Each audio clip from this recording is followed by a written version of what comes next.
98 жалпы орта білім беретін мектебінің 9-А сынып оқушысы Бастарбек Аржан Сейітжанқызы тақырыбы ұлы даламыздың көрікті жерлері. Елімізде табиғат сыйлаған ғажап орындар өте көп. Оны айта берсем ол бітпейді. Мысалы, Қаратау тауларын алайық. Қаратау таулары оңтүстік Қазақстан облысында орналасқан. Мысалы, осы суретке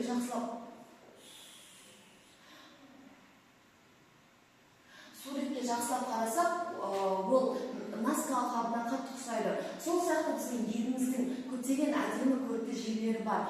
Осыған сәйкес туристер Қазақстанда жыл сайын артып келе жатыр.